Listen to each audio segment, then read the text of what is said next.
Hello everyone, my name is Venus Tomar and welcome back to my channel. First of all, thank you so much for showing all your love in the previous video. In this video, we'll be looking at set data structures in depth.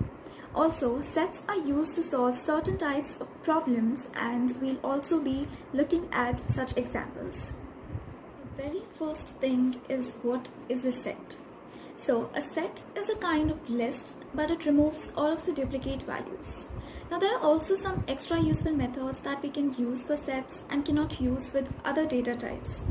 So for example, we can use intersection to get all of the elements that are the same in multiple sets, or we can use the difference method to get all of the elements that are in one set but not in the others.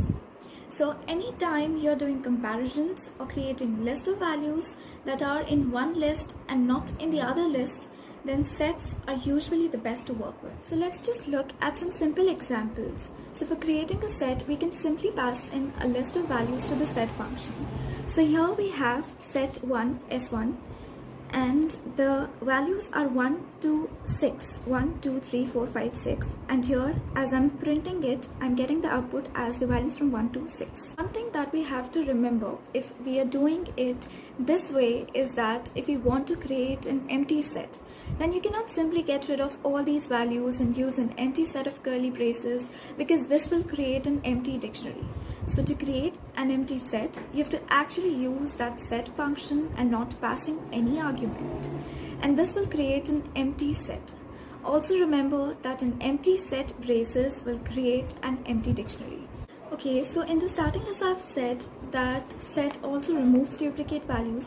So if I'm adding the same numbers in the set and if I'm saving it, and when I run that, you can see that we get a set of 1 2 3 4 5 and 6, and it removes the duplicate values. So just like a set, we can add or remove values from a set. So let's say we want to add more values to the set. So to add a new value, we can simply come to the next line and write s1.add, and I'll pass the argument as 7. Now save that and run it, and then you can see 7 is added to the set. Now the next question that arrives is, what if we have to add multiple values to the set? Then for this, you can use the update method and pass a list of multiple values, or you can also pass another set. For example, I'm adding the values 8, 9 and 10. Now if I'm adding a set in another set, I'll add the values 11, 12 and 13 as the new set, and the new set that will come has the values from 1 to 13. Now what if we want to remove some values?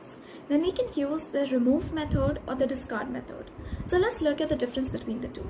So if you want to remove the value 5, I'll write the command as s1.remove and I will pass the argument as 5. Now here the output will be a key error when I'm using a remove method.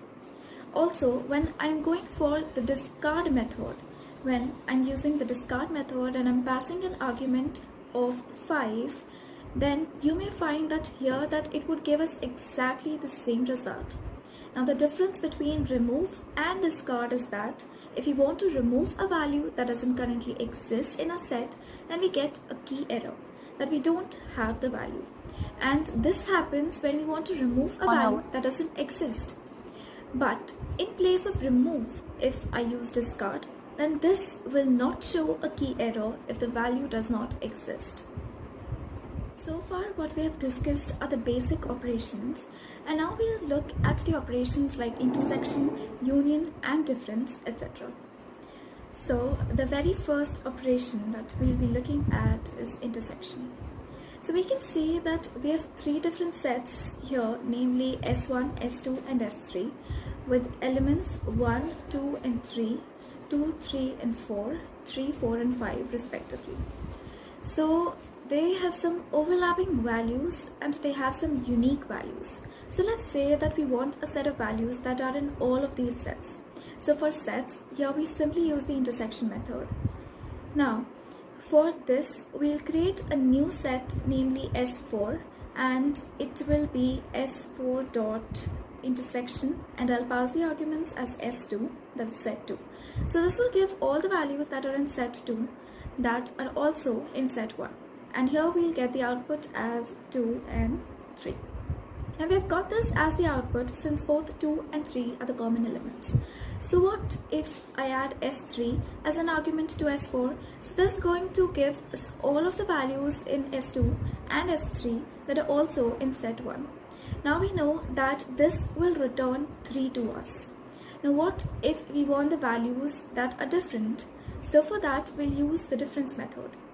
So when I want to see the values that are in S1 and are not in set 2, then I'll write here the command. Most likely we are going to get a 1.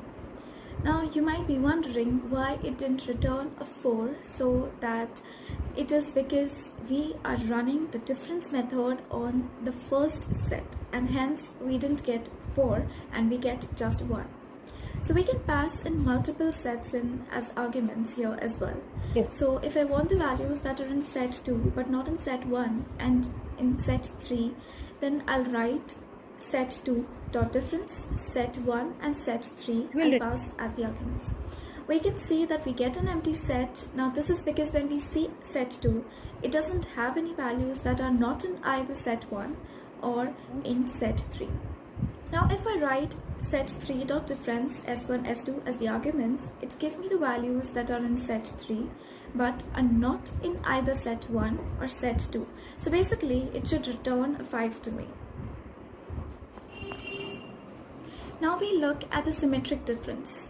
Symmetric difference allows you to compare two sets and get all of the differences between both the sets. Now let's go back to the first example that we used.